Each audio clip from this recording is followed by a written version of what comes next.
मेरे प्यारे देशवासियों, आप सबको दीपावली की बहुत बहुत शुभकामनाएं।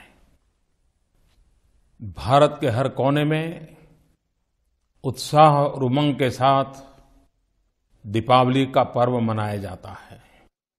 भारत एक ऐसा देश है कि 365 दिन देश के किसी न किसी कोने में कोई न कोई उत्सव नजर आता है।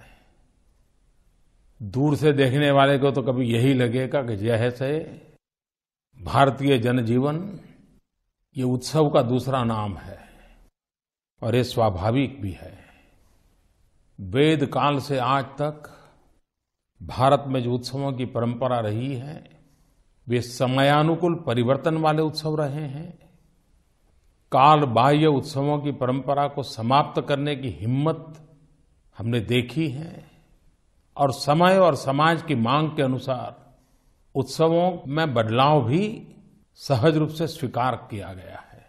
लेकिन इन सब में एक बात हम भली भांति देख सकते हैं कि भारत के उत्सवों की ये पूरी यात्रा, उसका व्याप, उसकी गहराई, जन जन में उसकी पैठ एक मूल मंत्र से जुड़ी हुई है: स्व को समष्टि की ओर ले जाना। व्यक्ति और व्यक्तित्व का विस्तार हो, अपने सीमित सोच के दायरे को समाज से ब्रह्मांड तक विस्तृत करने का प्रयास हो, और ये उत्सवों के माध्यम से करना। भारत के उत्सव कभी खान पान की महफिल जैसे दिखते हैं, लेकिन उसमें भी मौसम कैसा है, किस मौसम में क्या खाना चाहिए, किसानों की कौन सी पैदावार है, उस पैदावार को उत्सव में कैसे पलटना, आरोग्य की दृष्टि से क्या संस्कार हो, ये सारी बातें हमारे पूर्वजों ने बड़े वैज्ञानिक तरीके से उत्सव में समेट ली है। आज पूरा विश्व एनवायरनमेंट की चर्चा करता है, प्रकृति विनाश चिंता का विषय बना है। भारत की उत्सव परंपरा प्रकृति प्रेम को बलवान बनाने वाली, बालक से लेकर के हर व्यक्ति को संस्कारित करने वाली रही है। पेड़ हो, पौधे हो, नदी हो, पशु हो, पर्वत हो, पक्षी हो, हर एक के प्रति दायित्व भाव जगाने वाले उत्सव रहे हैं। आजकल तो हम लोग संडे को छुट्टी मनाते हैं, लेकिन जो पुरानी पीढ़ी के लोग हैं, मजदूरी करने वाला वर्ग हो, मछुआरे हो, आपने देखा होगा सदियों से हमारे यहाँ परंपरा थी पूर्णिमा और अमावस्या को छुट्टी मनाने की। और विज्ञान ने इस बात को सिद्ध किया है कि पूर्णिमा और अमावस्या को समुद्र के जल में किस प्रकार से परिवर्तन आता है, प्रकृति पर किन किन चीजों का प्रभाव होता है, और मानव मन पे भी प्रभाव होता है। यानी यहां तक हमारे यहाँ छुट्टी भी ब्रह्मांड और विज्ञान के साथ जोड़ करके मनाने की परंपरा विकसित हुई थी। आज जब हम दीपावली का पर्व मनाते हैं, तब जैसा मैंने कहा, हमारा हर पर्व एक शिक्षा दायक होता है, शिक्षा का बोध लेकर के है। ये दीपावली का पर्व तमसो मां ज्योतिर्गमय, अंधकार से प्रकाश की ओर जाने का एक संदेश देता है। और अंधकार वो प्रकाश के अभाव का ही अंधकार वाला अंधकार नहीं है। अंधश्रद्धा का भी अंधकार है, अशिक्षा का भी अंधकार है, गरीबी का भी अंधकार है, सामाजिक बुराइयों का भी अंधकार है। दीपावली का दिया जला करके समाज दोष रूपी जो अंधकार छाया हुआ है, व्यक्ति दोष रूपी जो अंधकार छाया हुआ है, उससे भी मुक्ति, और वही तो दिवाली का दिया जला करके प्रकाश पहुंचाने का पर्व बनता है। एक बात हम सब भली भांति जानते हैं, हिंदुस्तान के किसी भी कोने में चले जाइए, अमीर से अमीर के घर में चले जाइए, गरीब से गरीब की झोपड़ी में चले जाइए, दिवाली के त्योहार में हर परिवार में स्वच्छता का अभियान चलता दिखता है। घर के हर कोने की सफाई होती है। गरीब अपनी मिट्टी के बर्तन होंगे तो मिट्टी के बर्तन भी ऐसे साफ करते हैं जैसे बस ये दिवाली आई है। दिवाली एक स्वच्छता का अभियान भी है, लेकिन समय की मांग है कि सिर्फ घर में सफाई नहीं, पूरे परिसर की सफाई, पूरे मोहल्ले की सफाई, पूरे गांव की सफाई, हमने हमारे स्वभाव और परंपरा को विस्तृत करना है, विस्तार देना है। दीपावली का पर्व अब भारत की सीमाओं तक सीमित नहीं रहा है। विश्व के सभी देशों में किसी न किसी रूप में दीपावली के पर्व को याद किया जाता है, मनाया जाता है। दुनिया की कई सरकारें भी, वहां की संसद भी, वहां के शासक भी दीपावली के पर्व के हिस्से बनते जा रहे हैं। चाहे देश पूरब के हो या पश्चिम के, चाहे विकसित देश हो या विकासमान देश हो, चाहे अफ्रीका हो चाहे आइलैंड्स हो, सब दूर दिवाली की धूमधाम नजर आती है। आप लोगों को पता होगा, अमेरिका की यूएस पोस्टल सर्विस, उन्होंने इस बार दीपावली का पोस्टल स्टैम्प जारी किया है। कनाडा के प्रधानमंत्री जी ने दीपावली के अवसर पर दिया जलाती हुई अपनी तस्वीर ट्विटर पर शेयर की है। ब्रिटेन की प्रधानमंत्री ने लंदन में दीपावली के निमित्त सभी समाजों को जोड़ता हुआ एक रिसेप्शन का कार्यक्रम आयोजित किया, स्वयं ने हिस्सा लिया। और शायद यूके में तो कोई ऐसा शहर नहीं होगा कि जहां पर बड़े ताम झाम के साथ दिवाली न मनाई जाती हो। सिंगापुर के प्रधानमंत्री जी ने इंस्टाग्राम पर तस्वीर रखी है और उस तस्वीर को उन्होंने दुनिया के साथ शेयर किया है और बड़े गौरव के साथ किया है। और तस्वीर क्या है?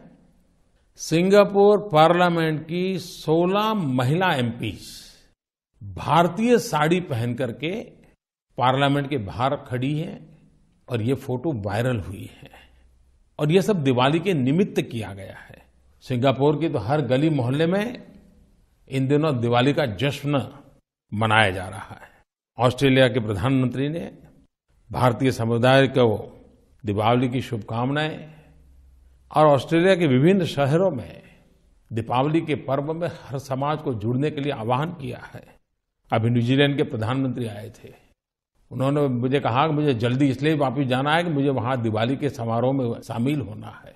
कहने का मेरा तात्पर्य ये है कि दीपावली ये प्रकाश का पर्व विश्व समुदाय को भी अंधकार से प्रकाश की ओर लाए जाने का एक प्रेरणा उत्सव बन रहा है।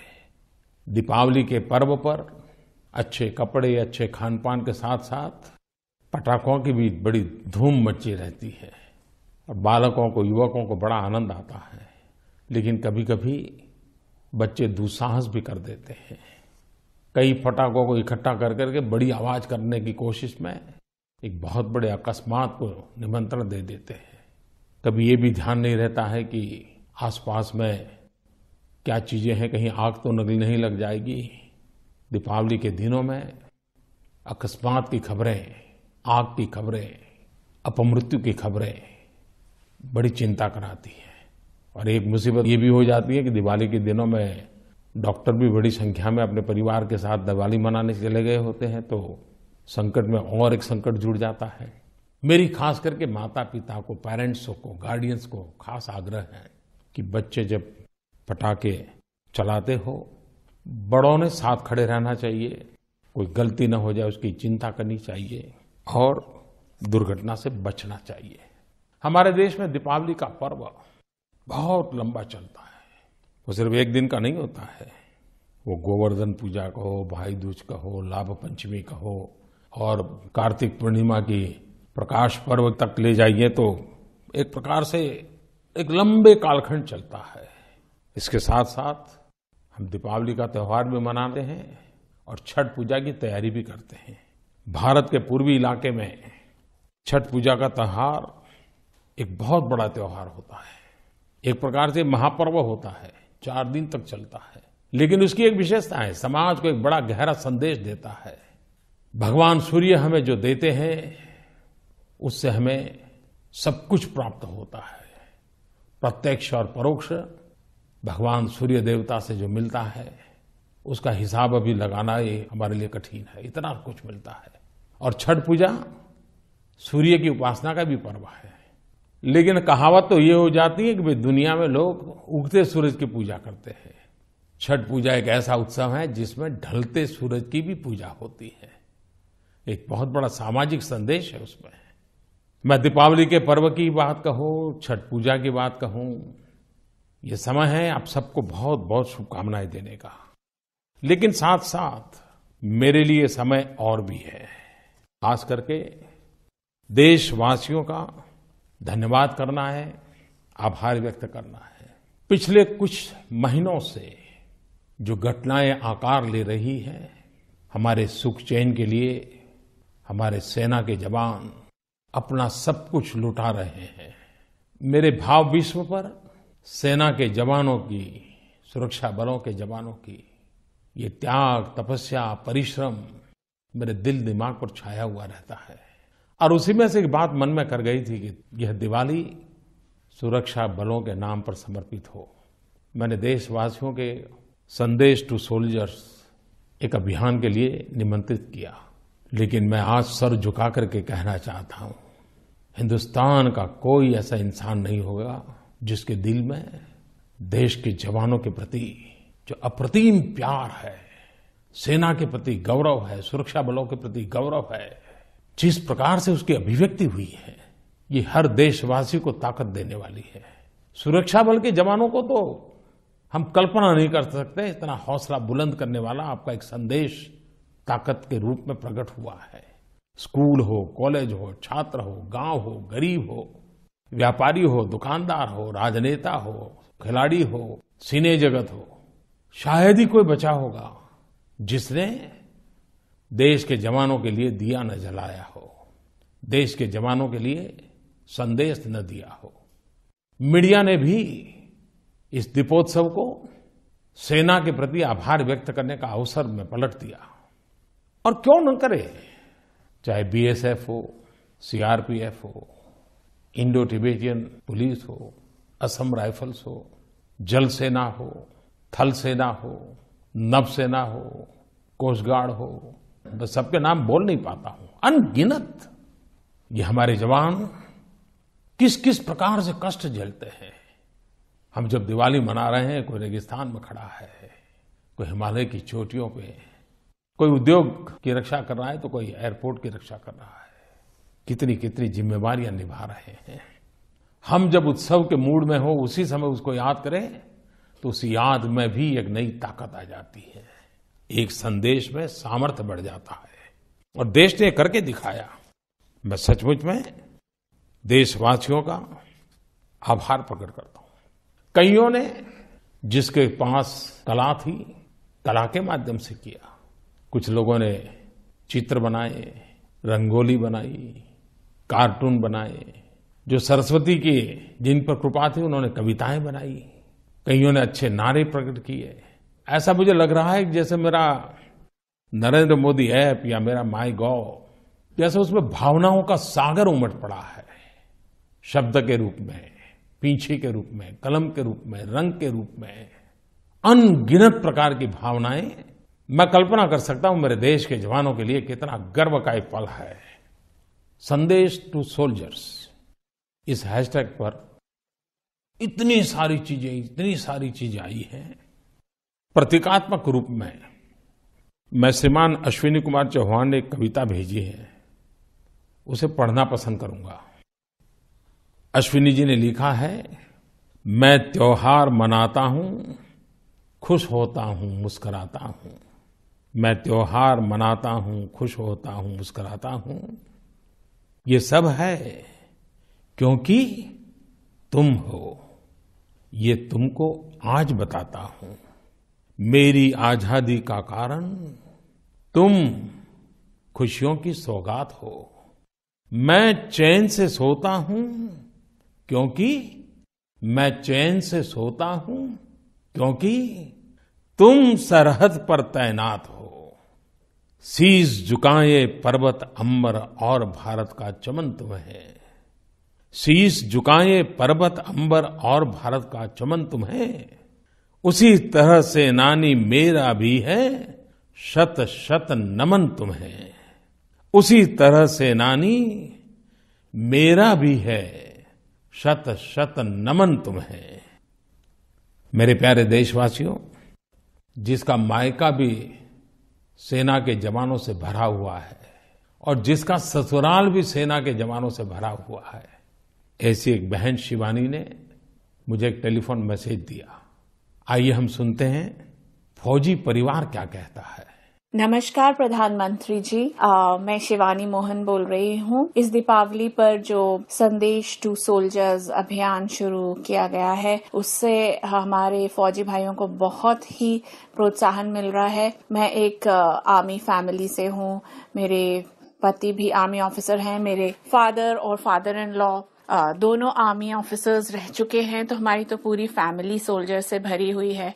और सीमा पर हमारे कई ऐसे ऑफिसर्स हैं जिनको इतने अच्छे संदेश मिल रहे हैं और बहुत प्रोत्साहन मिल रहा है आर्मी सर्कल में सभी को। और मैं कहना चाहूंगी कि आर्मी ऑफिसर्स और सोल्जर्स के साथ उनके परिवार, उनकी पत्नियां भी काफी सैक्रिफाइसेस करती हैं। तो एक तरह से पूरी आर्मी कम्युनिटी को बहुत अच्छा संदेश मिल रहा है। और मैं आपको भी हैप्पी दिवाली कहना चाहूंगी। Thank you. मेरे प्यारे देशवासियों, ये बात सही है कि सेना के जवान सिर्फ सीमा पर नहीं, जीवन के हर मोर्चे पर खड़े हुए पाए जाते हैं। प्राकृतिक आपदा हो, कभी कानूनी व्यवस्था के संकट हो, कभी दुश्मनों से भिड़ना हो, कभी गलत राह पर चल पड़े नौजवानों को वापस लाने के लिए साहस दिखाना हो, हमारे जवान जिंदगी के हर मोड़ पर राष्ट्र भावना से प्रेरित होकर के काम करते रहते हैं। एक घटना मेरे ध्यान में लाई, मैं भी आपको बताना चाहता हूं। और मैं इसलिए बताना चाहता हूं कि सफलता के मूल में कैसी कैसी बातें एक बहुत बड़ी ताकत बन जाती है।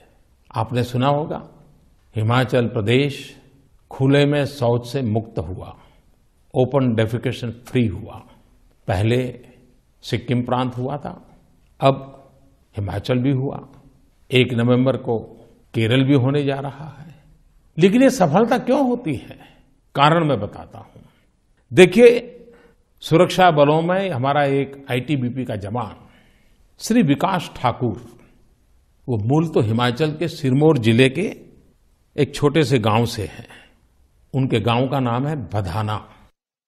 ये हिमाचल के सिरमौर जिले से हैं। अब ये हमारे आईटीबीपी के जवान अपनी ड्यूटी पर से छुट्टियों में गांव गए थे, तो गांव में वो उस समय शायद कहीं ग्राम सभा होने वाली थी, तो वहां पहुंच गए। और गांव के सभा में चर्चा हो रही थी शौचालय बनाने की, और पाया गया कि कुछ परिवार पैसों के अभाव में शौचालय नहीं बना पा रहे हैं। ये विकास ठाकुर देशभक्ति से भरा हुआ हमारा आईटीबीपी का जवान, उसको लगा नहीं ये कलंक मिटाना चाहिए। और इसकी देशभक्ति देखिए, सिर्फ दुश्मनों पर गोलियां चलाने के लिए वो देश की सेवा करता, ऐसा नहीं है। उसने फटाक से अपनी चेकबुक से 57,000 रुपया निकाला और उसने गांव के पंचायत प्रधान को दे दिया कि जिन 57 घरों में शौचालय नहीं बनाए, मेरी तरफ से हर परिवार को 1-1 हजार रुपया दे दीजिए, 57 शौचालय बना दीजिए और अपने बधाना गांव को ओपन डेफिकेशन फ्री बना दीजिए। विकास ठाकुर ने करके दिखाया। 57 परिवारों को 1-1 हजार रुपया अपनी जेब से दे करके स्वच्छता के अभियान को एक ताकत दी। और तभी तो Himachal Pradesh open defecation free करने की ताकत आई। वैसा ही केरल में मैं सचमुच में नौजवानों का आभार व्यक्त करना चाहता हूं। मेरे ध्यान में आया, केरल के दूर सुदूर जंगलों में जहां कोई रास्ता भी नहीं है, पूरे दिन भर पैदल चलने के बाद मुश्किल से उस गांव पहुंचा जा सकता है, ऐसी एक जनजातीय पंचायत ईडमा लाकुड़ी, पहुंचना भी बड़ा मुश्किल है, लोग को भी जाते नहीं। उसके नजदीक में शहरी इलाके में इंजीनियरिंग के छात्रों के ध्यान में आया कि इस गांव में शौचालय बनाने हैं। एनसीसी के कैडेट, एनएसएस के लोग, इंजीनियरिंग के छात्र, सबने मिलकर के तय किया कि हम शौचालय बनाएंगे। शौचालय बनाने के लिए जो सामान ले जाना था, ईंटें हो, सीमेंट हो, सारे सामान इन नौजवानों ने अपने कंधे पर उठा करके पूरा दिन भर पैदल चल के उन जंगलों में गए। खुद ने परिश्रम करके उस गांव में शौचालय बनाए और इन नौजवानों ने दूर सुदूर जंगलों में एक छोटे से गांव को ओपन डेफिकेशन फ्री किया। उसी का तो कारण है कि केरल ओपन डेफिकेशन फ्री हो रहा है। गुजरात ने भी सभी नगरपालिका महानगरपालिकाएं शायद 150 से ज्यादा में ओपन डेफिकेशन फ्री घोषित किया है। 10 जिले भी ओपन डेफिकेशन फ्री किए गए हैं। हरियाणा से भी खुशखबरी आई है। हरियाणा भी 1 नवंबर को उनकी अपनी गोल्डन जुबली मनाने जा रहा है और उनका फैसला है कि वो कुछ ही महीनों में पूरे राज्य को ओपन डेफिकेशन फ्री कर देंगे। अभी उन्होंने 7 जिले पूरे कर दिए। सभी राज्यों में बहुत तेज गति से काम चल रहा है। मैंने कुछ का उल्लेख किया है।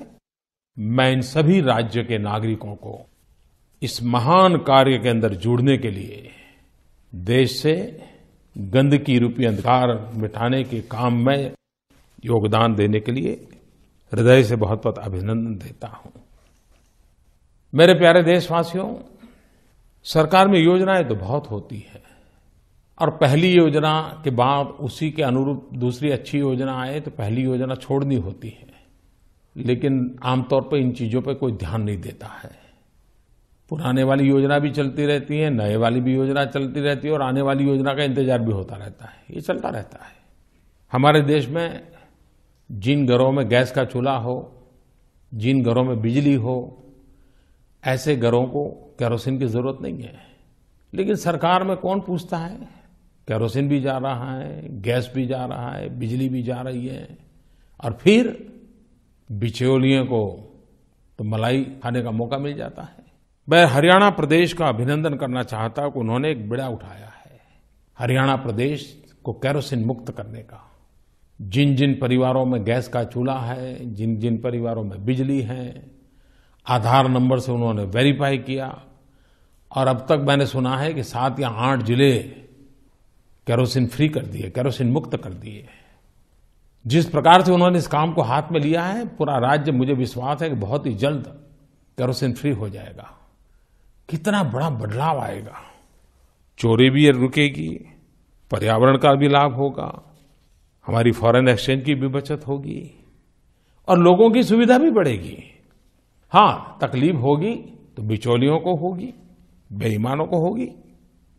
मेरे प्यारे देशवासियों, महात्मा गांधी हम सब के लिए हमेशा हमेशा मार्गदर्शक है। उनकी हर बात आज भी देश कहाँ जाना चाहिए, कैसे जाना चाहिए, इसके लिए मानक तय करती है। गांधी जी कहते थे, आप जब भी कोई योजना बनाए तो आप सबसे पहले उस गरीब और कमजोर का चेहरा याद कीजिए और फिर तय कीजिए कि आप जो करने जा रहे हैं उससे उस गरीब को कोई लाभ होगा कि नहीं होगा, कहीं उसका नुकसान तो नहीं हो जाएगा। इस मानक के आधार पर आप फैसले कीजिए। समय की मांग है कि हमें अब देश के गरीबों का जो एस्पिरेशंस जगा है उसको एड्रेस करना ही पड़ेगा। मुसीबतों से मुक्ति मिले उसके लिए हमने एक के बाद एक कदम उठाने ही पड़ेंगे। हमारी पुरानी सोच कुछ भी क्यों न हो, लेकिन समाज को बेटे बेटी के भेद से मुक्त करना ही होगा। अब स्कूलों में बच्चियों के लिए भी टॉयलेट है, बच्चों के लिए भी टॉयलेट है। हमारी बेटियों के लिए भेदभाव मुक्त भारत की अनुभूति का ये अवसर है। सरकार की तरफ से टीकाकरण तो होता ही है, लेकिन फिर भी लाखों बच्चे टीकाकरण से छूट जाते हैं, बीमारी के शिकार हो जाते हैं। मिशन इंद्रधनुष टीकाकरण का एक ऐसा अभियान जो छूट गए हुए बच्चों को भी समेटने के लिए लगा है, जो बच्चों को गंभीर रोगों से मुक्ति के लिए ताकत देता है। 21वीं सदी हो और गांव में अंधेरा हो, अब नहीं चल सकता और इसलिए गांवों को अंधकार से मुक्त करने के लिए गांव बिजली पहुंचाने का बड़ा अभियान सफलतापूर्वक आगे बढ़ रहा है, समय सीमा में आगे बढ़ रहा है। आजादी के इतने सालों के बाद गरीब मां लकड़ी के चूल्हे पर खाना पका करके दिन में 400 सिगारेट का धुआं अपने शरीर में ले जाएं, उसके स्वास्थ्य का क्या होगा। कोशिश है 5 करोड़ परिवारों को धुएं से मुक्त जिंदगी देने के लिए सफलता की ओर आगे बढ़ रहे हैं। छोटा व्यापारी, छोटा कारोबारी, सब्जी बेचने वाला, दूध बेचने वाला, नाई की दुकान चलाने वाला, साहूकारों के ब्याज के चक्कर में ऐसा फंसा रहता था। मुद्रा योजना, स्टैंड अप योजना, जनधन अकाउंट, ये ब्याजखोरों से मुक्ति का एक सफल अभियान है। आधार के द्वारा बैंकों में सीधे पैसे जमा कराना, हकदार को, लाभार्थी को सीधे पैसे मिले, सामान्य मानवी की जिंदगी में ये बिचौलियों से मुक्ति का अवसर है। एक ऐसा अभियान चलाना है जिसमें सिर्फ सुधार और परिवर्तन नहीं, समस्या से मुक्ति तक का मार्ग पक्का करना है और हो रहा है। मेरे प्यारे देशवासियों, कल 31 अक्टूबर इस देश के महापुरुष, भारत की एकता को ही जिन्होंने अपने जीवन का मंत्र बनाया, जी के दिखाया, ऐसे सरदार वल्लभ भाई पटेल का जन्म जयंती का पर्व है। 31 अक्टूबर एक तरफ सरदार साहब की जयंती का पर्व है, देश की एकता का जीता जागता महापुरुष, तो दूसरी तरफ श्रीमती गांधी की पुण्यतिथि भी है। महापुरुषों को पुण्य स्मरण तो हम करते ही हैं, करना भी चाहिए।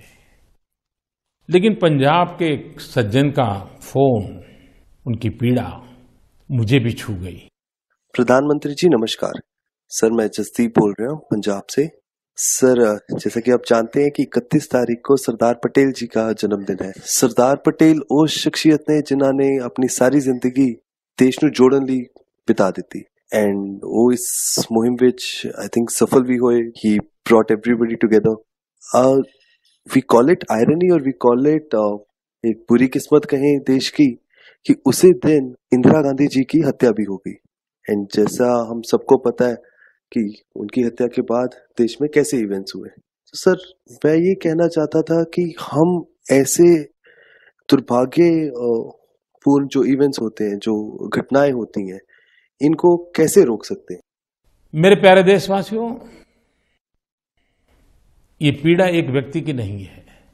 एक सरदार वल्लभ भाई पटेल, इतिहास इस बात का गवाह है कि चाणक्य के बाद देश को एक करने का भगीरथ काम सरदार वल्लभ भाई पटेल ने किया। आजाद हिंदुस्तान को एक झंडे के नीचे लाने का सफल प्रयास, इतना बड़ा भगीरथ काम जिस महापुरुष ने किया, उस महापुरुष को शत शत नमन। लेकिन यह भी तो पीड़ा है कि सरदार साहब एकता के लिए जिए, एकता के लिए जूझते रहे, एकता की उनकी प्राथमिकता के कारण कईयों की नाराजगी के शिकार भी रहे, लेकिन एकता के मार्ग को कभी छोड़ा नहीं। लेकिन उसी सरदार की जन्म जयंती पर हजारों सरदारों के परिवारों को श्रीमती गांधी की हत्या के बाद मौत के घाट उतार दिया गया। एकता के लिए जीवन भर जीने वाले उस महापुरुष के जन्मदिन पर ही और सरदार के ही जन्मदिन पर सरदारों के साथ जुल्म, इतिहास का एक पन्ना हम सबको पीड़ा देता है। लेकिन इन संकटों के बीच में भी एकता के मंत्र को लेकर के आगे बढ़ना है। विविधता में एकता, यही देश की ताकत है। भाषाएं अनेक हो, जातियां अनेक हो, पहनाव अनेक हो, खान पान अनेक हो, लेकिन अनेकता में एकता, ये भारत की ताकत है, भारत की विशेषता है। हर पीढ़ी का एक दायित्व है, हर सरकारों की जिम्मेवारी है कि हम देश के हर कोने में एकता के अवसर खोजें, एकता के तत्व को उभारें। बिखराव वाली सोच, बिखराव वाली प्रवृत्ति से हम भी बचें, देश को भी बचाएं। सरदार साहब ने हमें एक भारत दिया, हम सबका दायित्व है श्रेष्ठ भारत बनाना। एकता का मूल मंत्र ही श्रेष्ठ भारत का मजबूत नींव बनाता है। सरदार साहब की जीवन यात्रा का प्रारंभ किसानों के संघर्ष से हुआ था। किसान के बेटे थे, आजादी के आंदोलन को किसानों तक पहुंचाने में सरदार साहब की बहुत बड़ी अहम भूमिका रही। आजादी के आंदोलन को गांव में ताकत के रूप बनाना सरदार साहब का सफल प्रयास था। उनकी संगठन शक्ति और कौशल्य का परिणाम था। लेकिन सरदार साहब सिर्फ संघर्ष के व्यक्ति थे ऐसा नहीं, वो संरचना के भी व्यक्ति थे। आज कभी कभी हम बहुत लोग अमूल का नाम सुनते हैं। अमूल की हर प्रोडक्ट से आज हिंदुस्तान और हिंदुस्तान के बाहर भी लोग परिचित हैं। लेकिन बहुत कम लोगों को मालूम होगा कि सरदार साहब की दीर्घ दृष्टि थी कि उन्होंने कोऑपरेटिव मिल्क प्रोड्यूशन के यूनियन की कल्पना की थी। और खेड़ा डिस्ट्रिक्ट, उस समय केरा डिस्ट्रिक्ट बोला जाता था, और 1942 में इस विचार को उन्होंने बल दिया था। वो साकार रूप आज का अमूल किसानों के सुख समृद्धि की संरचना सरदार साहब ने कैसे की थी, उसका एक जीता जागता उदाहरण हमारे सामने है। मैं सरदार साहब को आदरपूर्वक अंजलि देता हूं और इस एकता दिवस पर 31 अक्टूबर को हम जहां हो सरदार साहब को स्मरण करें, एकता का संकल्प करें। मेरे प्यारे देशवासियों, इन दिवाली की श्रृंखला में कार्तिक पूर्णिमा ये प्रकाश उत्सव का भी पर्व है। गुरु नानक देव, उनकी शिक्षा दीक्षा पूरी मानव जात के लिए, न सिर्फ हिंदुस्तान के लिए, पूरी मानव जात के लिए आज भी दिशा दर्शक है। सेवा, सच्चाई और सर्वदा भला, यही तो गुरु नानक देव का संदेश था। शांति, एकता और सद्भावना, यही तो मूल मंत्र था। भेदभाव हो, अंधविश्वास हो, कुरीतियां हो, उससे समाज को मुक्ति दिलाने का वो अभियान ही तो था गुरु नानक देव की हर बात में। जब हमारे यहां स्पृश्य जाति प्रथा, ऊंच नीच, इसकी विकृति की चरम सीमा पर थी, तब गुरु नानक देव भाई लालो को अपना सहयोगी चुना। आइए हम भी गुरु नानक देव ने जो हमें ज्ञान का प्रकाश दिया है, जो हमें भेदभाव छोड़ने के लिए प्रेरणा देता है, भेदभाव के खिलाफ कुछ करने के लिए आदेश करता है, सबका साथ सबका विकास, इसी मंत्र को लेकर के आगे आगे चलना है, तो गुरु नानक देव से बढ़िया हमारा मार्गदर्शन कौन हो सकता है।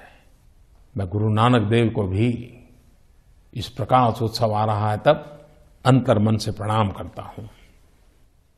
मेरे प्यारे देशवासियों, फिर एक बार देश के जवानों के नाम ये दिवाली, इस दिवाली पर आपको भी बहुत बहुत शुभकामनाएं। आपके सपने, आपके संकल्प हर प्रकार से सफल हो, आपका जीवन सुख चैन की जिंदगी वाला बने, यही आप सबको शुभकामनाएं देता हूं। बहुत बहुत धन्यवाद।